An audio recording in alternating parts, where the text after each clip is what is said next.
Bueno, entonces ahora sí damos comienzo a la reinauguración de los seminarios después de las jornadas ambientales que tuvimos el mes pasado. Volvemos a los seminarios de los martes a las 11, por lo menos durante estas 2 primeras semanas de julio, porque después tomaremos un receso, porque hay gente que tiene chicos en el colegio, que no va a poder asistir, etc. Y lo vamos a retomar en agosto. Pero hoy, este martes y el martes que viene, sí tenemos seminario a las 11 de la mañana. Bien, y para dar comienzo al seminario de hoy, para mí es realmente un gustazo tener como orador al doctor José Luis Marco Brown. José Luis es licenciado en Química por la Universidad Simón Bolívar de Caracas, Venezuela. Luego realizó su doctorado con orientación en Química Inorgánica y es doctor de la Universidad de Buenos Aires en el Departamento de Química Inorgánica, Analítica y Química Física de la Facultad de Ciencias Exactas, bajo la dirección de la doctora María dos Santos, que es una química muy reconocida en temas de química ambiental, justamente. Luego realizó un postdoctorado en la Comisión Nacional de Energía Atómica en el grupo de nanotecnología, dirigido por el doctor Galo Sorevilia, actual decano del INS. Y finalmente realizó otro segundo postdoctorado, pero ya casi bajo un contrato en un proyecto FONARSEC que tuvimos en el 3IA hace unos cuantos años. Todavía no había terminado el 3IA, éramos en la Escuela de Ciencia y Tecnología hace unos cuantos años. Después pasamos al 3IA y en la actualidad es investigador adjunto de CONICET y profesor adjunto en la Escuela de Ciencia y Tecnología. Así que, José Luis, bueno, todo tuyo, adelante. Le voy a pedir por favor a todos, que veo que ya lo tienen, que apaguen sus cámaras para mejorar el ancho de banda y solamente José Luis va a tener su cámara prendida. Adelante, José. Bueno, muchas gracias por esa presentación, Roberto.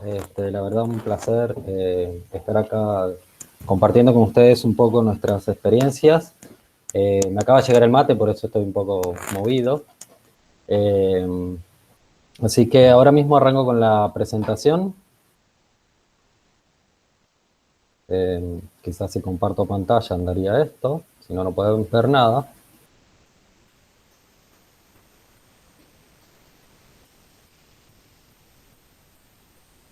Bueno, creo que ahí arrancamos. Si alguien me confirma que esto se está viendo bien, sería genial. Sí, José Luis, está bien, está perfecto. Perfecto, gracias. Bueno, gracias, Roberto. Sí, continuamos entonces con este ciclo de conferencias, ¿sí? Que lo organiza el 3IA y el IA, ambos institutos de acá de la UNSAM. Bueno, de allá de la UNSAM, obviamente estamos todos en casa. Bueno, el seminario que les voy a presentar hoy se llama Nanomateriales para la remediación ambiental. Específicamente vamos a estar hablando de arcillas naturales modificadas y nanopartículas de hierro soportadas, ¿sí? Pero bueno, antes de empezar a hablar de nano, tendríamos que ver a qué se refiere uno cuando uno habla de nanómetros, ¿no? Y nanómetro no es más que una medida de longitud, así como de centímetros, metros, kilómetros. Pero bueno, es una medida bastante más chica, es 1 por 10 a la menos 9 metros, y podemos ver, para tener una idea de más o menos cuánto es un nanómetro, ¿sí? Podríamos estimar más o menos cuánto miden cosas que nosotros conocemos, ¿sí? Como por ejemplo una hormiga mide aproximadamente 5 millones de nanómetros, el diámetro de un cabello humano entre 60.000 y 120.000 nanómetros, dependiendo del cabello, un glóbulo rojo aproximadamente 6.000 nanómetros, ¿sí? Una molécula de ADN tiene aproximadamente 2 nanómetros de diámetro, y una molécula de monóxido de carbono tiene una longitud de aproximadamente 0,5 nanómetros, ¿sí? Y nada, les quería mostrar este pequeño videito donde hay un personaje jugando con una pelota, lo pueden buscar, hace algo así como el niño y su pelota, y esto básicamente son moléculas de monóxido de carbono que fueron puestas sobre una superficie de cobre y las fueron moviendo esas moléculas y generando esta película stop motion, ¿sí? Con un microscopio especial, obviamente, con el cual se puede ver estas moléculas de casi los átomos, los podemos ver, si se fijan bien podemos ver los átomos. Entonces, hasta ese nivel nosotros como seres humanos podemos llegar a manipular la materia, ¿sí? Incluso a nivel atómico, ¿está bien? Y eso puede ser bastante beneficioso para nosotros. Pero bueno, recordemos que no somos los únicos que vivimos en este planeta. Y hay muchos organismos que se aprovechan de la nanotecnología para ser más eficientes o para lograr sus objetivos, ¿sí? Entonces, fíjense, por ejemplo, todos sabemos que existen insectos y animales, como, por ejemplo, este escarabajo, una mosca, una araña, un arácnido, obviamente una araña, y los geckos, no sé si conocen los geckos, esas que son como lagartijas que andan por las paredes de nuestras casas, que se aprovechan de la nanotecnología precisamente porque en sus patas tienen como unos pelos, ¿sí? Por así decirlo, que son muy, muy, muy chiquitos. Y fíjense que dependiendo del tamaño, a ver, vamos a poner por acá un puntero, dependiendo del tamaño de esos pelos, fíjense, para un escarabajo tiene un tamaño, cierto tamaño, sí, pero para un animal mucho más grande como un gecko, el tamaño se reduce. ¿Y eso qué beneficio le trae? Bueno, al reducir el tamaño de esos pelos que tienen en las extremidades estos bichos, ¿sí? Lo que hace es aumentar la adherencia a las superficies. ¿Está bien? Y fíjense que, por ejemplo, el gecko tiene una masa mucho más grande que un escarabajo, entonces necesita una adherencia mucho mayor como para poder andar por una pared o por un techo. ¿Está bien? Este es un estudio que salió ya hace un par de años, en el 2010, que les valió una tapa de revista, acá está la patita del gecko, ¿sí? Y de esto se ha investigado un montón. Y se ha investigado precisamente para el desarrollo, o sea, basarse en la naturaleza, en estas cosas de la naturaleza, para desarrollar cosas en pro de la humanidad, digamos, ¿sí? Con este video les quería mostrar que muchas veces la naturaleza nos engaña en cuanto a los colores. Fíjense, esta mariposa que es de color azul, ¿sí? Nosotros la vemos de color azul. Realmente la mariposa no tiene un color azul, ¿sí? Voy a cambiar un toque acá el puntero porque me molesta para hacer esto.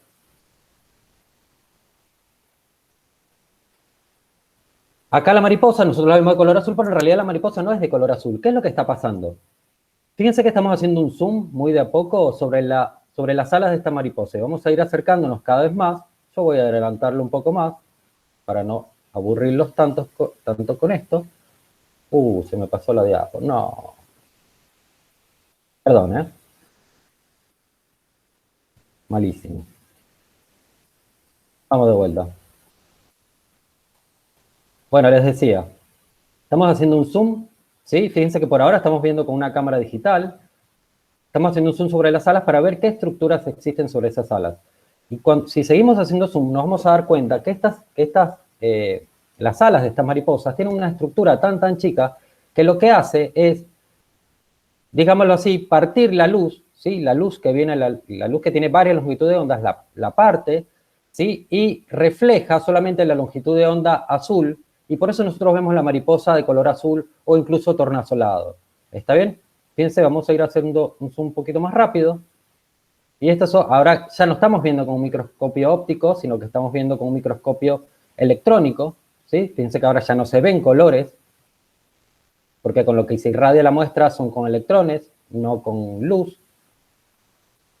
Seguimos avanzando y vemos cómo estas estructuras tan chiquitas es lo que le da esa propiedad a las alas de la mariposa de que nosotros podamos verlas de color azul. ¿Está bien? Entonces, no nos dejemos engañar. Muchas veces la naturaleza nos quiere engañar, pero nosotros no nos dejamos, a veces sí. Veamos este otro ejemplo. El zafiro de mar, no sé si ustedes lo conocen, es un animal que fue, no sé si descubierto, pero recientemente estudiado. Y es un animal, se dice que es el animal más bello del mundo, porque es un animal que vive en el mar, ¿sí? Y fíjense que el animal es transparente, pero dependiendo cómo se mueva, lo vemos de un color azul o tornasolado, ¿sí? Pero el animal en realidad es transparente. Ahora, ¿a qué se debe ese color que estamos viendo? No se debe a un pigmento, ciertamente, porque si se debiera a un pigmento, siempre lo veríamos del mismo color, ¿está bien? Sin embargo, vemos que cuando se mueve, cuando hay un cambio de cómo está reflejándose la luz sobre la superficie de este bicho, cambia de color, ¿está bien? Y esto se debe precisamente a unos cristales especialmente de guanina, que se encuentran como en el caparazón, en la superficie de este bicho, ¿sí? Y de vuelta lo que hace es partir la luz, ¿sí? Por así decirlo, parte la luz y hace que nosotros la veamos de ciertos colores, ¿está bien? Acá hay nada más estos dos que son más o menos azul, violeta, pero también hay otros que pueden ser de otros colores, ¿está bien? Entonces, nada, eso, la naturaleza nos enseña que con las nanoestructuras podemos tener diferentes cosas, ¿está bien? Entonces, la nanotecnología se basa en eso, se basa en la modificación de las estructuras de las cosas, ¿sí? Para obtener o para mejorar propiedades nuevas, ¿está bien? Con lo cual, con la nanotecnología podemos obtener cambios de las propiedades electromagnéticas, cambios en la superficie, cambios en la reactividad de las sustancias. Entonces, con la modificación de la nanoestructura, eso conlleva la obtención de materiales con propiedades particulares que nos pueden servir, ¿sí? Que nos pueden servir. Y a eso es lo que queremos. Ahí es donde queremos apuntar. Entonces, a modo de ejemplo, tenemos, por ejemplo, para la fabricación de óxido de propileno, ¿sí? Se parte a partir de propileno y se usan partículas de plata, ¿está bien? Como catalizador. Bueno, el problema de esta reacción es que tiene bastantes productos contaminantes no deseados, ¿sí? Sin embargo, si nosotros en vez de utilizar partículas de plata, utilizamos nanopartículas de plata, la cantidad de productos contaminantes son menores, ¿sí? Y se obtiene una mayor cantidad de óxido de propileno. Entonces ya estamos viendo que la utilización de la nanotecnología nos puede servir para diferentes cosas, ¿está bien? Por ejemplo, en las celdas solares andan bárbaro. Sin embargo, si les ponemos nanoestructuras de silicio en las celdas solares, se obtiene un mejor rendimiento de este mecanismo, ¿sí? También para la energía eólica se utiliza, antiguamente las aspas que se utilizaban eran bastante pesadas, bastante frágiles. Sin embargo, luego nos dimos cuenta que con la utilización de nanotubos de carbono se obtienen aspas más fuertes y livianas, lo cual de vuelta mejora el rendimiento de estos mecanismos, ¿sí? De transformación de energía, lo cual puede ser bastante beneficioso para nosotros. Y así como estos, hay millones de ejemplos de uso de nanotecnología. Ok, ¿y eso qué tiene que ver con lo que nosotros hacemos? Bueno, nosotros tenemos la experiencia de haber trabajado con minerales arcillosos, ¿sí? Esta imagen que les muestro acá es de una arcilla que se llama montmorillonita, ¿sí? Y esta montmorillonita está formada por capas tetraédricas, ¿sí? Cuyo centro, que son las pelotitas rojas estas que están acá, son átomos de silicio o de aluminio, pero principalmente de silicio, capas octaédricas, cuyo centro metálico está formado por átomos de aluminio principalmente y puede tener también hierro o magnesio, ¿sí? Y luego se repite una capa tetraédrica, una intercapa, que es un espacio entre la siguiente lámina de arcilla y luego continúa la siguiente lámina de arcilla, ¿sí? Acá se repite de vuelta la capa octaédrica, luego la capa tetraédrica. ¿Estamos? Todos los puntitos negros son átomos de oxígeno. Entonces, ¿qué propiedades tiene esto? Eso está buenísimo porque tiene diferentes sitios superficiales donde podemos pegar cosas, donde podemos absorber sustancias, ¿sí? Fíjense que tenemos átomos de oxígeno, pero estos átomos de oxígeno se pueden sacar y se pueden utilizar directamente los sitios superficiales metálicos como aluminio, como silicio, como hierro, en los bordes, ¿sí? Y otra propiedad importante y muy interesante de estos materiales es que en esta intercapa podemos meter y sacar cosas, casi que a piacere nuestro. En la naturaleza, en esta intercapa se encuentran moléculas de agua, átomos de sodio, átomos de calcio, átomos de potasio, pero esto puede ser intercambiado. Nosotros podemos sacar este calcio, podemos sacar este sodio y meter cosas. Y cuando digo cosas me refiero a sustancias orgánicas o sustancias inorgánicas. Podemos llegar a modificar esto para nosotros poder obtener un material que sea beneficioso para nosotros. Entonces, como les decía, esta intercapa de acá es un espacio que se puede medir, de hecho, y en esa intercapa nosotros podemos meter y sacar cosas, ¿está bien? Ingresando especies, por ejemplo, y ese espaciado interlaminar que se llama, o esa medida de esa intercapa puede aumentar o puede disminuir, dependiendo qué cosas metemos acá adentro, ¿está bien? Y luego, a través de un reordenamiento de esas especies o la formación de nuevas fases, esta intercapa también puede modificarse, ¿sí? En la longitud, pero no solamente eso, sino que podemos crear subgrupos superficiales diferentes a los que tenemos en la arcilla como tal, ¿sí? Que pueden ser susceptibles en procesos de absorción. Es decir, nosotros podemos agarrar cosas y pegarlas acá, en estos grupos superficiales que existen dentro de la intercapa de este mineral. Y para estudiar todos estos procesos utilizamos diferentes técnicas. ¿Está bien? Técnicas de caracterización que como pueden ser SACs o rayos X para determinar el espaciado, precisamente el ancho de esa intercapa. Podemos usar técnicas de absorción de nitrógeno para ver cuán disponible está la superficie del material, la superficie completa del material, susceptible a lugares donde se pueden pegar cosas o absorber cosas. Podemos hacer FTIR para determinar esos grupos funcionales o para ver cambios en los grupos funcionales de las cosas que se están absorbiendo o pegando. Podemos hacer XPS para determinar estados de oxidación y poder relacionarlos luego con esos complejos superficiales que se están formando, ¿sí? Se puede hacer potencial Z, que es básicamente para determinar la carga de esa superficie, porque yo no les dije, pero esos materiales tienen una carga que puede ser, la mayoría, la arcilla natural de una carga negativa, o sea, mayoritariamente se encuentra con una carga negativa en la superficie, pero esa carga negativa puede ser modificable. Y podemos hacer también imágenes, podemos obtener imágenes de estos materiales, ya sea a través de SEM o de TEM, ¿sí? Y luego existen otras técnicas también. Y luego existen técnicas donde ponemos, agarramos esta arcilla y la ponemos en contacto con algún contaminante o con alguna sustancia con la cual la queremos modificar y podemos determinar procesos de absorción a través de cinéticas de absorción, si lo que estamos determinando es cuánto tiempo o la forma en que se absorben las cosas, la cantidad que se absorben las cosas en función del tiempo, ¿sí? O podemos hacer isotermas de absorción, que es básicamente poner material en presencia del contaminante, por ejemplo, a diferentes concentraciones de este contaminante y determinar cuánto se queda pegado a ese absorbente, ¿sí? A ese material. Vamos a ir repasando un poco de estas cosas con trabajos que hemos realizado, ¿sí? Por ejemplo, nosotros estudiamos la absorción de cristal violeta, que es un colorante, sobre una arcilla natural momorionita, y para eso usamos un cristal de ATR, ¿sí? En donde irradiamos la muestra con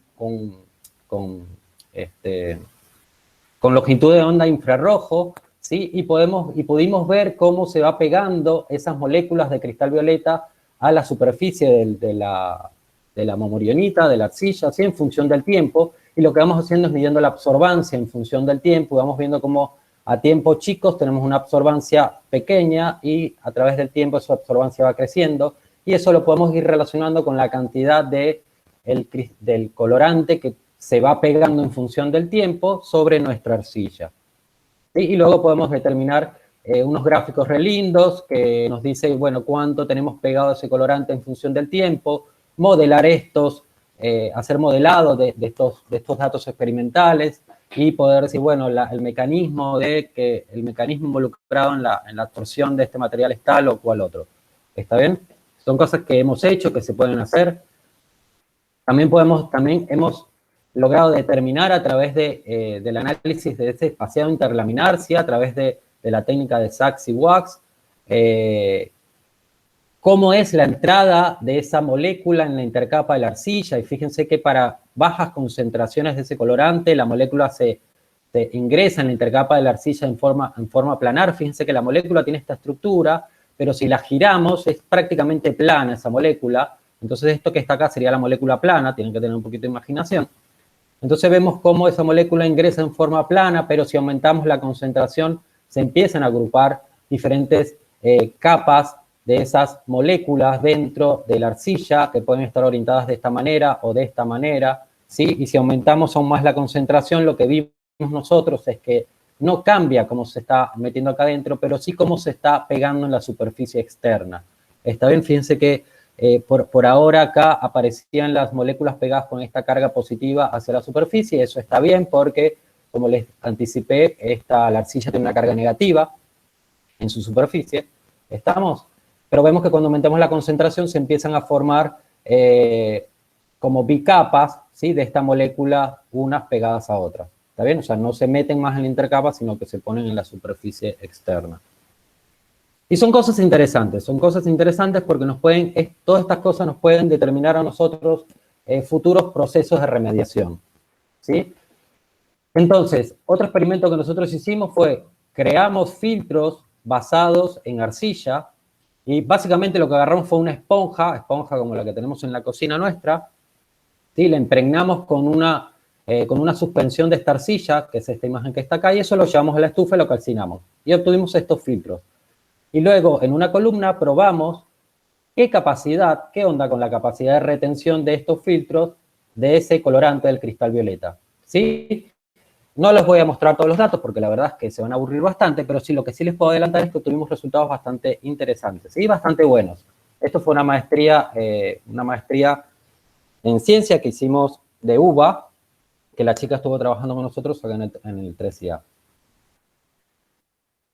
También hemos determinado cómo ingresa moléculas aún más grandes. Esto es una molécula orgánica que se llama octadesil-trimetilamonio. Este grupo rojo que está por acá es el grupo amonio, ¿sí? Tiene una carga positiva y todo esto es una molécula básicamente orgánica, polar, una cola polar y una cola y una cabeza iónica, positiva específicamente, y de vuelta, dependiendo de cuánta cantidad vamos poniendo en contacto de esta sustancia con la arcilla, vamos viendo cómo entra de diferentes maneras. Puede entrar una sola molécula en forma planar, dos moléculas en forma planar, ¿sí? Fíjense que el espacio interlaminar va aumentando, o se pueden ir acumulando de diferentes formas, de diferentes maneras, dependiendo qué cantidad de esta materia orgánica ponemos en contacto con nuestro material. ¿Está bien? Obteniendo cosas muy locas como esto que está acá, por ejemplo, con un espacio interlaminar bastante grande. Bueno, esto no solamente lo hicimos con eso, lo hemos hecho con otras moléculas, ¿sí? En este caso, estuvimos estudiando cómo era la absorción, los procesos de absorción de la oxitetraciclina, que es un antibiótico que se usa en veterinaria, ¿sí? Sobre arcillas, sobre la momorionita natural y sobre momorionita modificada con hierro, ¿sí? Momorionita modificada con hierro es una momorionita que le pusimos hierro de alguna manera y la modificamos, ¿está bien? Y tuvimos estas isotermas de absorción que de vuelta es una forma de poder observar cuánta cantidad del contaminante, por así decirlo, en este caso la oxitetraciclina, se absorbe o se queda pegado a nuestro material en función de la cantidad de contaminante que vamos utilizando. ¿Está bien?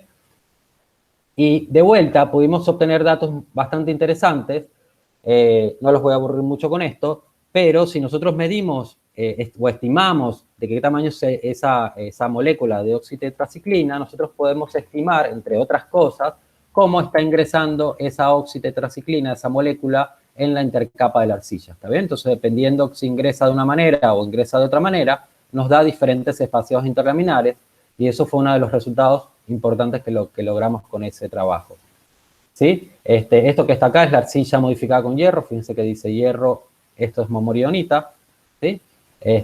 Cuando ingresamos la oxitetraciclina, este espacio interlaminar aumenta, ¿está bien? Y lo mismo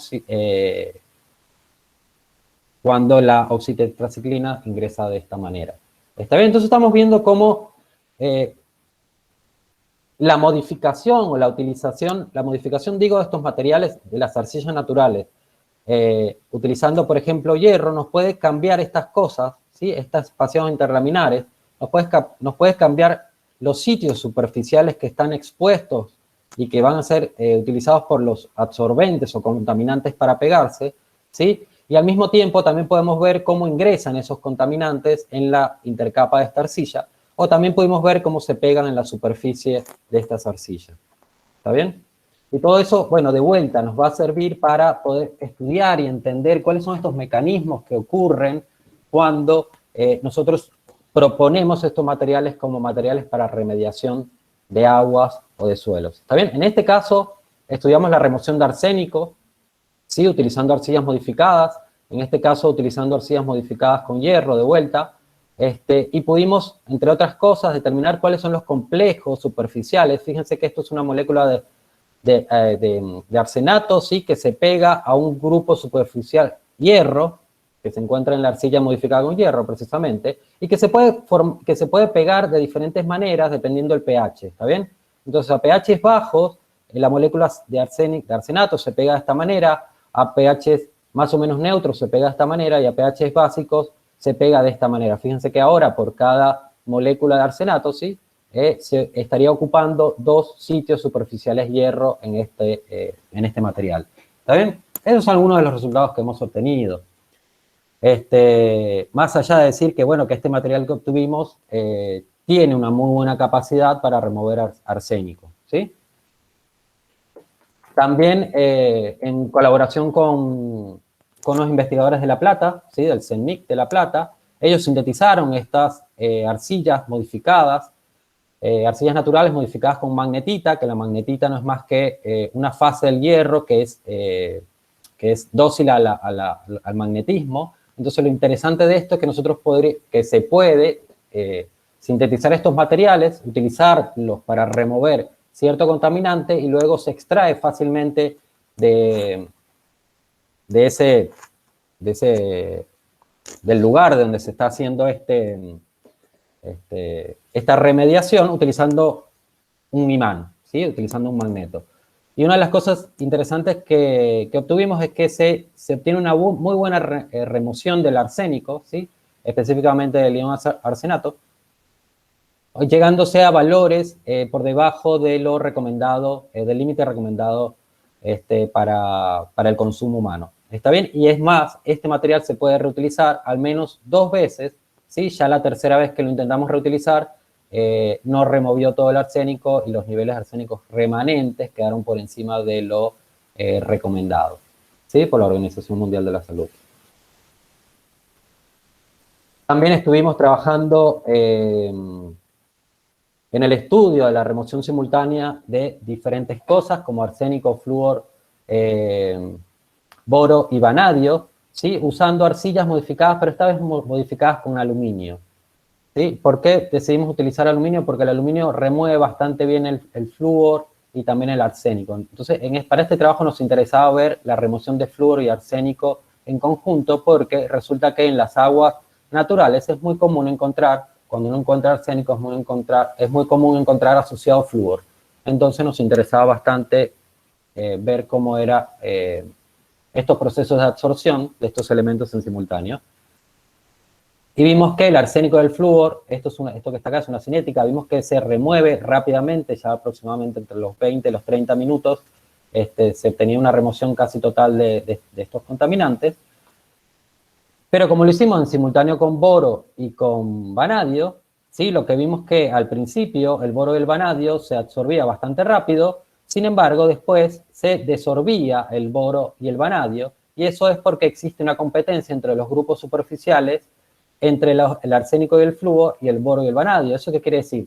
Al principio se empieza como que van todos juntos a pegarse en la superficie, se pegan, pero después la superficie, o mejor dicho, la interacción entre arsénico y flúor con la superficie es mucho más estable que la interacción entre vanadio y borio con la superficie. Entonces, el arsénico y el flúor se sigue absorbiendo, se sigue pegando a la superficie, le da codazos al boro del vanadio y lo echa de la superficie, le dice, no, vos andate a nadar de vuelta a la solución. Básicamente es eso lo que sucede.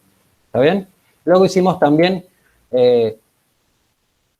vimos qué pasaba cuando variamos la concentración de arsénico y de flúor. En este caso les quiero mostrar nada más cuando variamos la concentración de arsénico. Y vimos cosas parecidas. Esto de vuelta en presencia de los otros iones.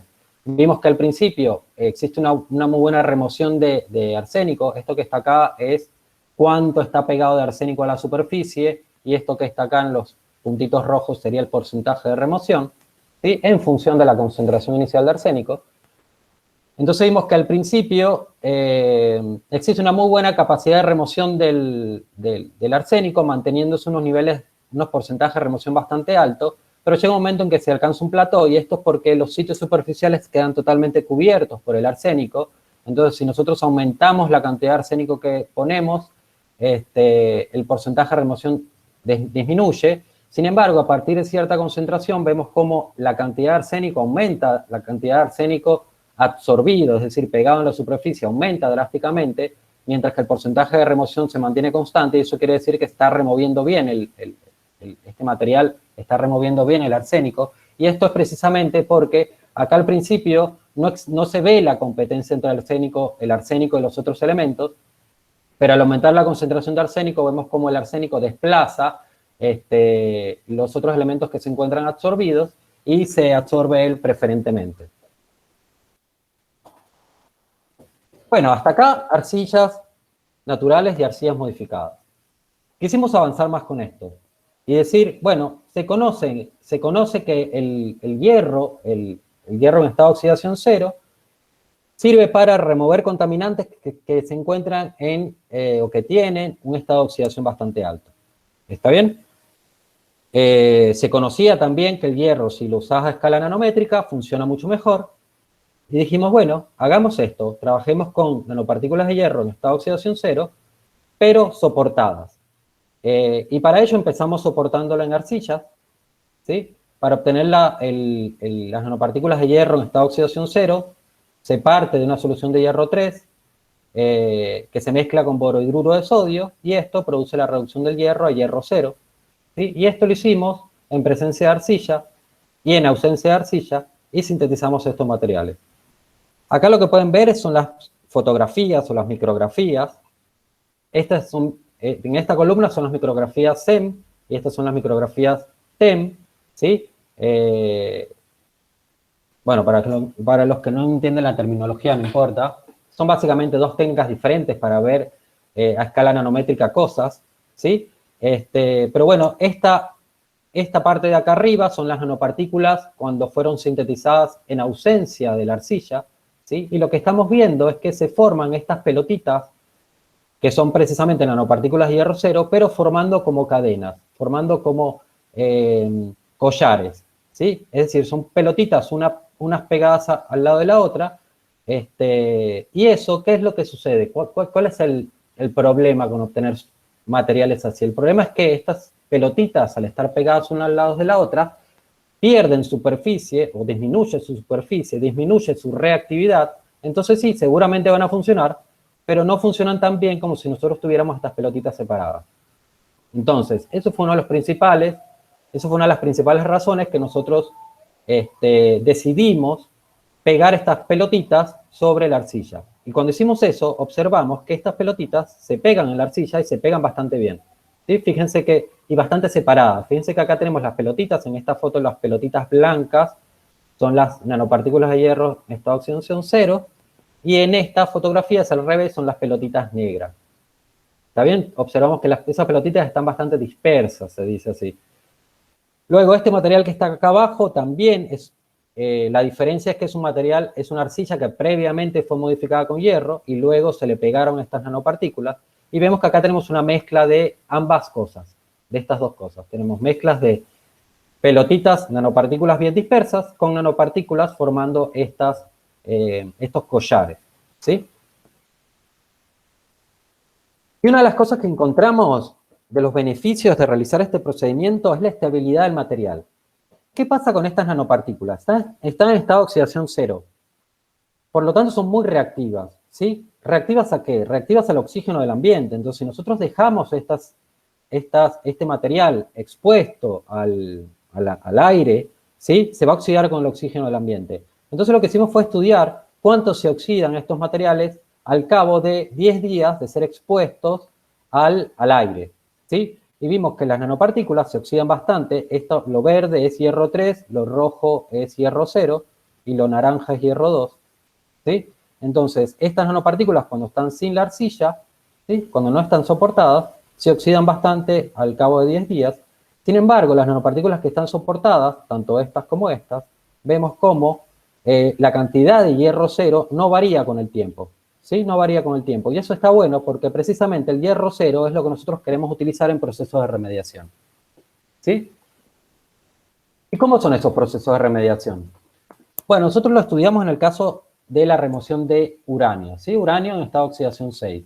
Y la reacción es más o menos esta. Tenemos hierro 0 que reacciona con uranio en estado de oxidación 6 y el hierro reduce el uranio hasta estado de oxidación 4 y este uranio en estado de oxidación 4 es un óxido que precipita, ¿sí? Es un sólido de baja solubilidad, entonces precipita. De esa manera nosotros podemos sacarnos de la solución el uranio que estaría contaminando. Este mecanismo es más o menos similar cuando usamos hierro 2, es básicamente un hierro en estado reducido, como el 0. También se produce la reducción del uranio, ¿sí? A una fase que puede precipitar, ¿está bien? Esta imagen que está acá no es más que un esquema de más o menos cómo están armadas estas nanopartículas. En el centro tenemos hierro 3 y luego en la carcasa o en el shell de esta nanopartícula hay hierro 2 y hierro 3. ¿Está bien? Lo bueno de utilizar estas nanopartículas soportadas sobre arcilla es que ya de por sí la arcilla tiene la capacidad de remover uranio, ¿está bien? Y uno de esos mecanismos para la remoción de uranio es la entrada del uranio en la intercapa de esta arcilla. Entonces hicimos eso, vimos cómo removían estos materiales, ¿sí? Esto que está acá es la nanopartícula sola, estas son las nanopartículas soportadas sobre los minerales arcillosos, esto que está acá es la arcilla natural y esta es la arcilla modificada con hierro, pero sin nanopartículas, ¿está bien? Entonces lo que podemos observar es que en el tiempo la performance de las nanopartículas soportadas es mucho mejor que las nanopartículas solas, que es esta línea roja. No solamente hicimos este estudio, hicimos varios estudios, hicimos diferentes estudios, mejor dicho, y pudimos ver que sí, que esto funciona bastante bien para la remoción de uranio. Entonces dijimos, bueno, ok, listo, ¿por qué no probamos con otro soporte en vez de utilizar arcilla? Bueno, están estos soportes, estos soportes que se obtienen a partir de estos bichos, de estas microalgas, ¿sí? Perdón por la terminología, yo le digo bicho a todo lo que es orgánico y se mueva.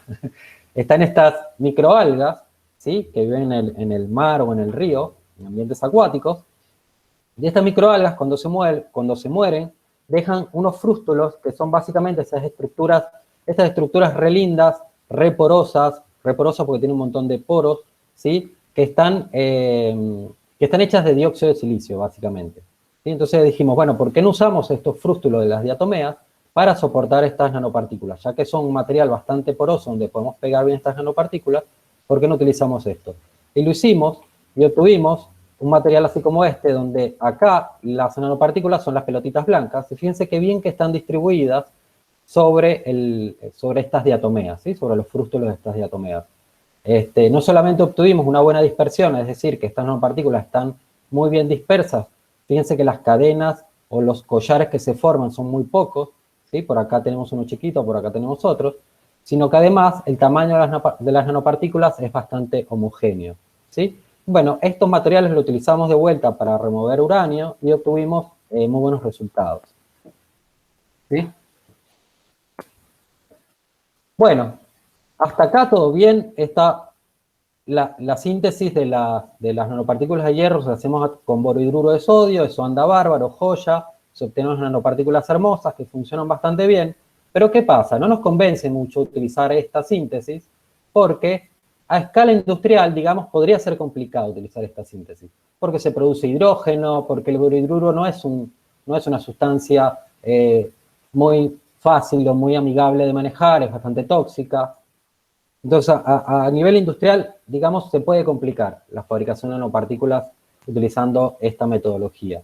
Entonces, lo que hicimos fue decir, bueno, investiguemos un poco y encontramos en la bibliografía que uno puede obtener polifenoles, ¿sí? A partir de extractos naturales, y se han obtenido polifenoles a partir de hojas de té, de yerba mate, de diferentes sustancias, ¿sí? De erujo de aceituna, de cáscara de naranja, y dijimos, ¿por qué no probamos esto para la formación ¿por qué no hacemos una extracción de estos polifenoles, de estas sustancias, a partir de estos extractos naturales, ¿sí?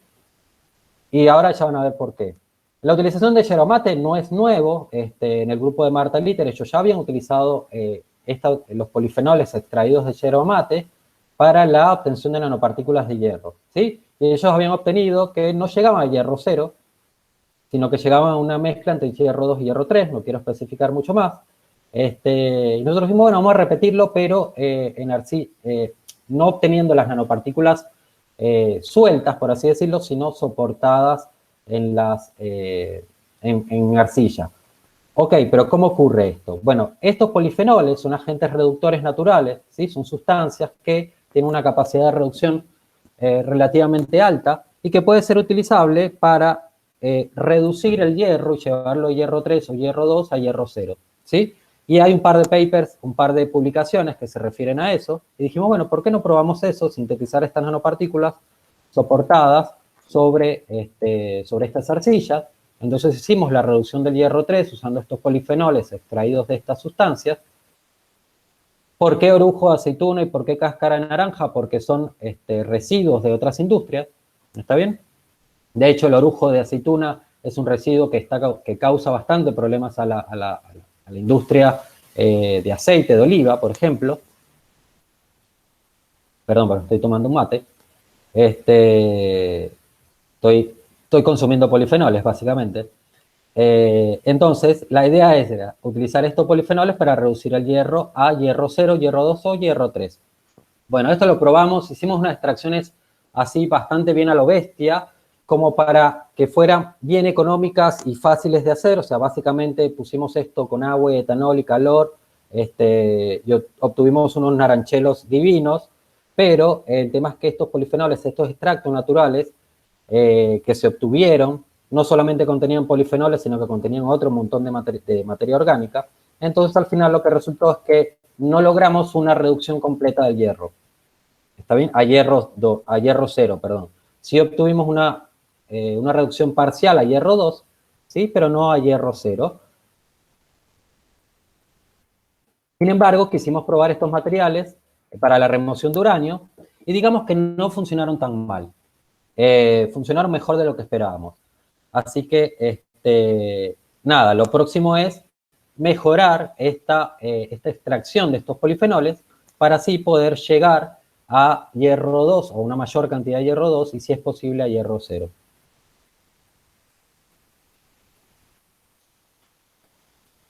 Entonces, ¿qué es lo que hicimos hasta ahora y qué podemos hacer a futuro?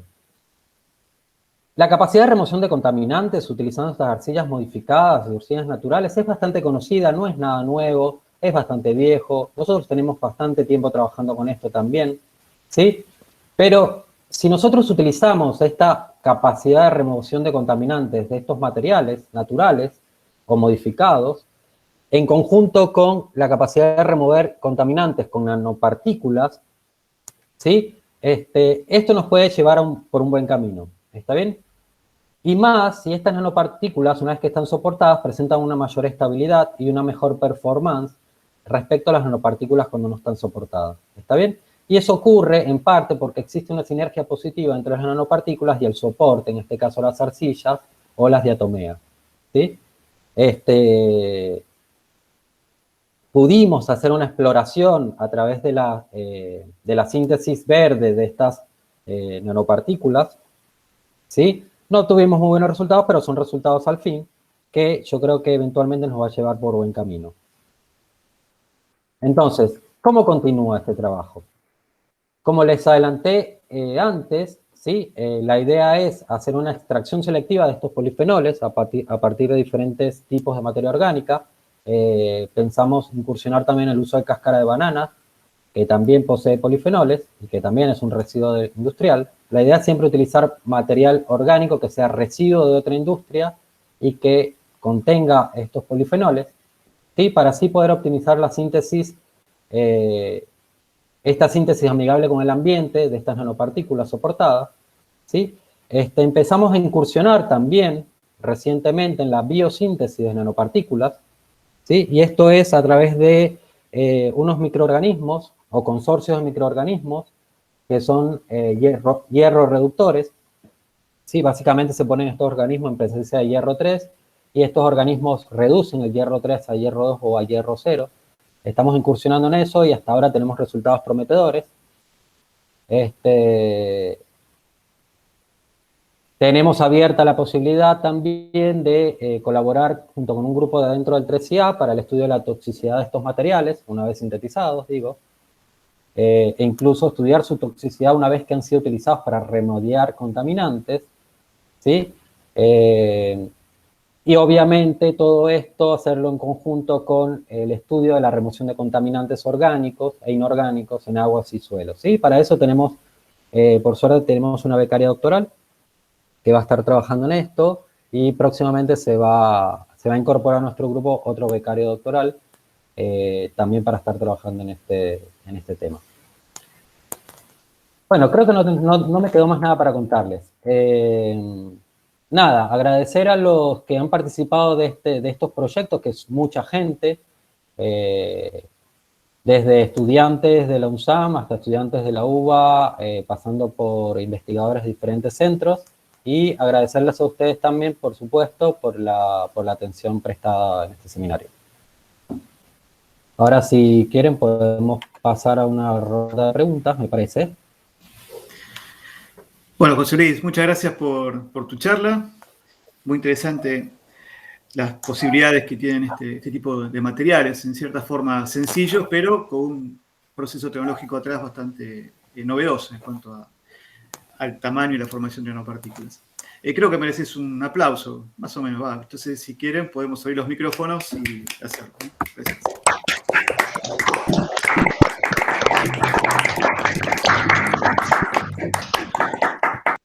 Gracias. Gracias. Bueno, yo brindo gracias. desde acá tomándome unos polifenoles. Muy bien. Y ahora sí, el trabajo está abierto para preguntas. Si alguien tiene alguna consulta para hacer, lo puede hacer por chat o directamente. Levantar la mano, ya que tenemos esa posibilidad, como me acaba de indicar Marta. Marta, sí, adelante. Bueno, José Luis, muy interesante la presentación, muy clara. Yo tengo algunas preguntas, pero por ahí son muchas. Lo que me parece que es importante insistir es respecto de estos materiales obtenidos por síntesis verdes, no hablar de NZBI, porque está casi demostrado que los polifenoles no tienen el potencial suficiente como para reducir el hierro a hierro cero. Lo que se forman, y está prácticamente comprobado, es la formación, o sea, se forman complejos de hierro, pueden ser hierro 3, hierro 2, generalmente son hierro 3, pero casi nadie ve el pico del hierro cero en el difractograma. Dicen que porque son amorfos, etcétera, etcétera, pero a mí me parece, es mi opinión, y creo que casi todo el mundo está de acuerdo con eso, que en realidad son complejos. No se puede llegar a hierro cero. Si usando hay polifenoles por ahí que puedan ser o materiales dentro de los materiales que estás proponiendo para trabajar, que tengan el potencial suficiente, que es muy negativo, es menos 0,44 voltios para llegar al hierro cero. Y la reducción de hierro 3 y hierro 2 es más unos 7, o sea que es mucho menos, es más posible quedarse en ese estado de reducción. Lo quiero enfatizar porque esto sí ocurre, por ejemplo, con las nanopartículas de plata o las nanopartículas de oro, donde ahí sí los materiales naturales tienen el potencial suficiente para reducir el precursor a plata cero o a oro cero, ¿sí? Bueno, no sé si quedó claro, yo no la llamaría NZBI de ninguna manera. Yo hablaría de materiales basados en hierro, y trataría de determinar bien qué es lo que se está formando en cada caso. Bueno, sí, después tengo otras preguntas, pero... y algo que me parece importante también es ¿por qué usaste etanol? El etanol es más caro. O sea, me parece que para extraer con el agua, si uno va a usar residuos y química verde, con el agua alcanza. Hervís el agua, tenés un riquísimo mate o lo que fuera, y con eso inmediatamente le agregás el hierro y se ve inmediatamente que se forman las partículas negras. Bueno, ya, no quiero extenderme. No, está perfecto, Marta. Sí, de hecho la mayoría de las publicaciones que existen al respecto de la reducción a través de estos métodos amigables con el ambiente llegan a hierro 2 y a complejos de hierro 2 y hierro 3. Son pocas las publicaciones que donde han llegado a hierro 0 y lo han determinado por Mossbauer o por XPS. Por eso yo sigo teniendo la esperanza de poder llegar a hierro 0. Es que No lo hemos logrado. Pero, ¿sabés qué pasa? Que yo no les creo, porque los datos que ellos presentan son muy poco creíbles. claro, sí, los sí, sí, sí. A mí me RX, pasa lo mismo, sí, sí, sí. bueno, pero en fin, hay que seguir trabajando. Pero, obviamente, sí, ahora claro. vamos a trabajar juntos en esto y Sí. con el PUE, ¿no? Sí. Pero vamos a ver a ver si se puede, a lo mejor se puede, qué sé yo. Magia Vamos a no ver, es. no, magia no es, no estamos haciendo Es alquimia, termodinámica. pero sí, es termodinámica, claro, tal cual. Claro, es una cuestión de potenciales. Sí. Acá tenemos una consulta de Nuria Espert. Espert, ¿tenés micrófono? Si querés, podés hacer la voz directamente de la pregunta. Sí, hola José Luis. Buenas. Hola Nuria. Y gracias por la charla, súper interesante, porque bueno, yo estoy trabajando en un tema similar, empezando a trabajar en el marco de mi doctorado, y te quería consultar si vos crees que es factible la aplicación de este tipo de nanomateriales a gran escala, y cuáles considerás vos, digamos, por los estudios que estás llevando a cabo, que serían los desafíos que hay que superar para lograr esto. Sí, Nuria. A ver, las nanopartículas en general se están usando a gran escala para la síntesis de cosas como, por ejemplo, no sé, productos de belleza o otros reactivos químicos que necesitan de una muy alta pureza. ¿Está bien? Específicamente para la utilización de las nanopartículas en procesos de remediación ambiental, nos estaría faltando una legislación que pueda avalar la utilización de estos materiales. Yo te cuento por qué. Una de las razones por las cuales decidimos soportar estas nanopartículas en un soporte como la arcilla es porque eso evitaría que estas nanopartículas puedan pasar al agua que está siendo remediada y contaminar el agua con las propias nanopartículas. ¿Está bien? De hecho, por ejemplo, yo quise proponer un proyecto como con una gente de Inglaterra, y esta gente de Inglaterra me dijeron, mira, acá en Europa es como que está vetado off the record la utilización de nanomateriales para la remediación ambiental, para la aplicación industrial, digo. Sí, hay estudios en laboratorios, hay un montón, pero como no se conoce bien y se tiene miedo, y muchas veces con razón, de la utilización de estos materiales, por eso que te contaba de que pueden pasar estos nanomateriales a contaminar el agua que estás descontaminando, ¿sí? Está como visto con mucho cuidado, ¿sí? Es como que se tiene cuidado con todo este tipo de materiales en este uso, ¿sí? Entonces, una de las barreras a las cuales tendríamos que superar es eso, es realizar estudios de qué sucede cuando remediamos utilizando estos materiales y ver si eso que se está produciendo es tóxico o no, si están pasando esas nanopartículas a la solución o no, en el caso de remediación de agua, para luego poder decir, bueno, sí, esto es aplicable a nivel industrial. ¿Está bien? Es una cosa muy importante. Y otra cosa es poder bajar los costos. Porque de vuelta, sintetizar estas nanopartículas usando borohidruro no es tan económicamente factible. Depende para qué lo vayamos a usar luego, ¿sí? Porque, por ejemplo, ahora salió un estudio muy bueno de una gente de acá de Argentina, de CONICET, donde utilizan magnetita en escala nanométrica para guiar unas cosas que ayudan a que se cure un cáncer, algo así. Entonces meten estas células madres con las magnetitas nano, y entonces pues con un imán hacen que esas células madres vayan a donde el organismo que que tiene el cáncer y ese organismo con cáncer se cura. ¿Está bien? Están en fases, obviamente, del laboratorio. Entonces, si necesitamos nanopartículas que sean tan específicas, que sean tan perfectas y de muy buena calidad como para poderlos meter dentro de un organismo, ahí medio que el costo no importa.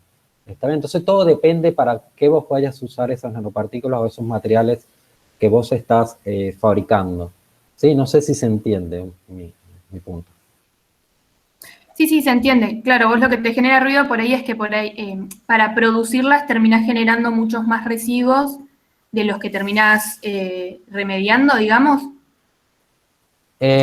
No para fabricarlo, sino en su utilización. Porque por ahí vos agarrás, decís, bueno, tenés un agua contaminada, tiraste todas las nanopartículas de hierro, pero después esas nanopartículas de hierro quedaron como nanopartículas y esas nanopartículas terminan ingresando en organismos, no sé, por decirte algo, ¿no? Y más allá de que hayan funcionado seguramente para remediar, después terminan contaminando las propias nanopartículas. No en su fabricación, sino en su utilización. Bien, buenísimo. Sí, sí quedó clarísimo. Muchas gracias. No, de nada. Perfecto. ¿Alguna consulta más? José, yo tenía una pregunta. Mariano, bueno, hago una pregunta y después le paso a Mariano. Habías mostrado que tenías intenciones de depositar nanopartículas de hierro sobre diatomeas. Mostraste algunos resultados. ¿Esperás alguna ventaja respecto a la deposición sobre arcillas, considerando que la diferente tipo de estructura que tienen unas y otras? Con respecto a la arcilla, mirá, por un lado, lo que pudimos ver es que la dispersión es mucho mejor cuando la soportamos sobre diatomeas, ¿está bien? Con lo cual se podría lograr una mejor reducción del contaminante, remoción del contaminante para una misma cantidad de hierro contenido en la muestra, ¿está bien? Sencillamente porque el hierro está más disperso, las nanopartículas están más dispersas, entonces la reactividad de las mismas sería mayor. Sin embargo, por otro lado, la arcilla como tal tiene capacidad de remover ciertos contaminantes. La diatomea no tanto, porque la diatomea es dióxido de silicio y el dióxido de silicio es poco reactivo a muchos contaminantes o a varios de los contaminantes que nos interesan. Entonces, otra cosa que podríamos hacer es tunear estas diatomeas con las nanopartículas antes o después de la deposición de estas nanopartículas con algo que le mejore su capacidad de absorción y así poder aprovechar la capacidad reductiva de las nanopartículas y la capacidad de absorción de las diatomeas per se, ¿sí?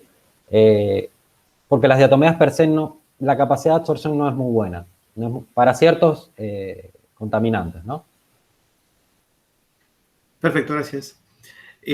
Mariano Quintero, ¿tenías una pregunta? ¿Puedes hacerla? Sí. Yo tenía una consulta, tenía que ver con lo que estaban hablando de que en realidad la posibilidad de que el nanomaterial se desprendiera y empezara como a liberarse ahí al ambiente. La idea es reducir como esa posibilidad con la gestión, digamos, de los nanomateriales, ¿no? Como que una vez que ya están liberados al ambiente ya es bastante difícil captarlos de alguna forma, ¿no? Sí. Bien, y otra pregunta, entonces, una vez que, digamos, está hecho el proceso de absorción y quizás lo usaste para una remediación y la remediación terminó, ¿el nanomaterial después queda, la idea es sellarlo, inmovilizarlo o se extrae y se intenta como recuperar el material absorbido de alguna forma? ¿O depende de la situación? Depende del material que estés utilizando, dependiendo de lo que estés removiendo. Esto, una vez que, por ejemplo, en el caso de la remoción de uranio, una vez que se hace eso, el material básicamente decanta solo, ¿sí? Lo cual está bueno. Se puede ayudar con un proceso de filtración para quedarnos con ese sólido. Y ese sólido que contiene, en este caso, por ejemplo, contendría arcilla, hierro y uranio, uranio reducido, ¿sí? Ese óxido de uranio que les mostré antes. Uno puede extraer ese uranio de ahí como para luego preconcentrarlo y tenerlo, o sea, así antes tenías 10 litros de solución de uranio, vos podés sacás el uranio de la solución, lo dejás en el sólido, ¿sí? Y luego a partir de ese sólido lo podés extraer ese uranio y pasarlo a 1 litro de uranio. Si es que te interesa tenerlo en líquido, en esa fase. Porque tranquilamente podés sencillamente quedarte con ese sólido y es mucho más fácil descartar un sólido sencillamente por el volumen. ¿Está bien? El volumen que termina ocupando ese sólido es mucho más chico el volumen que te ocuparía un líquido si es que es un líquido de alguna industria, ¿está bien? O algún efluente. Y esto aplica para otros contaminantes también. ¿Está bien? ¿Y cómo lo removes? O sea, una vez que tenés extraído esto, si es que lo estás tirando el material a la solución, lo removes a través de una filtración. Si no, lo que podés hacer es fabricar estos filtros a través de los cuales podés pasar el efluente contaminado, ¿sí? Y ya directamente luego te queda el filtro. Y luego es mucho más fácil manejar ese filtro o ese sólido que te queda comparado con el manejo de un líquido, ¿sí? No sé si... sí, gracias. Okay. Bueno, perfecto. No sé si hay alguna consulta más, algún comentario más. Si no, entonces vamos terminando, pero quería comentar una cosita solamente que quedó muy claro de la charla que tuvimos entre José Luis y Marta, y algunas de las preguntas que hubo antes, cuyos nombres ya me olvidé, porque si empezaste recordando nombres, discúlpenme, con Nuria, quedó muy claro, ¿no? La importancia, digamos, el cuidado que hay que tener en el uso de nanomateriales, en el sentido que, si bien son muy promisorios debido a su reactividad y las capacidades químicas que tienen, cuando se usan se tiene pensado utilizarlos en el ambiente, como una etapa de remediación o otro proceso en el cual corre el riesgo de que vaya para el ambiente, bueno, hay que trabajar con cuidado. En el caso particular, las nanopartículas de hierro, en ese sentido, son un poco más benignas, porque finalmente se corroen, se degradan y pasan muy probablemente a solución o tienen un rol de menos impacto, digamos, sobre el ambiente, si uno tiene suerte. Pero con otros sistemas hay que tener un poquito más de cuidado. Marta, ¿querías decir algo más?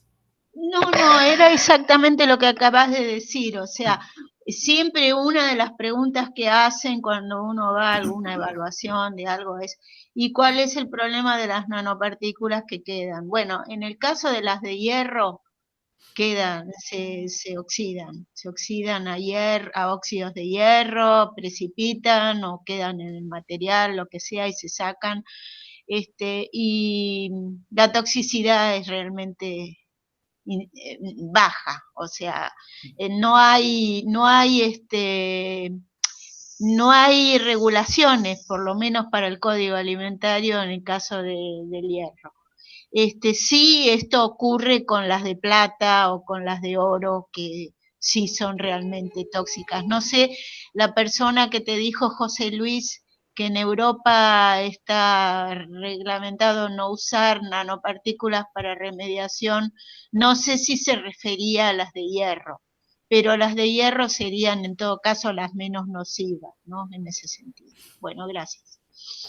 Sí, por supuesto, las de hierro son las menos nocivas, porque como dice Roberto y Marta, eventualmente se termina oxidando a hierro 3, por ejemplo, y el hierro 3 no hay problema con eso, no es tóxico a esos niveles de concentración. A esos ¿no? niveles, claro. Claro, a esos niveles de concentración. El tema por ahí es cuando vos querés tunear esas nanopartículas y le pones algún otro metal para mejorar sus propiedades, ¿sí? Porque nosotros hasta ahora estamos hablando de nanopartículas de hierro nada más, pero a ese hierro vos le podés poner algún otro metal como para mejorar sus propiedades, ¿sí? Y en ese caso quizás sí habría que ver qué metal es, si puede llegar a contaminar o no. Respecto a lo de Europa, no es que no está regulado. Este chico lo que me dijo es como que no está bien visto presentar proyectos a ese nivel. Nosotros estábamos presentando un proyecto no a nivel laboratorio, sino a nivel industrial. Como que no está bien visto presentar ese tipo de proyectos porque como que no está muy bien regulado, entonces como que no salen favorecidos esos proyectos. Nada, eso. Pero sí, hay muchos estudios y de hecho muchos se realizan allá en Europa de la utilización de nanopartículas, diferentes cosas. Así que no, a nivel de laboratorio va como piña. Perfecto. Bueno, buenísimo. Entonces, siendo las 12:08, creo que es un momento para despedirnos por hoy. Agradecemos nuevamente a José Luis. Muchas gracias, José Luis, por la charla. Podemos aplaudir nuevamente si quieren. Y Entonces, y los invito entonces a todos a continuar el próximo martes a las 11 también, y la expositora va a ser la profesora Patricia Candus, también de nuestra casa de estudios. Así que están todos invitados para el martes que viene. Por eso agradezco a todos por estar allá y nos seguimos viendo. Muchas gracias. Hasta la próxima. Chao, José, muchas gracias. Muy lindo. Hasta luego. Chao, chao, hasta luego.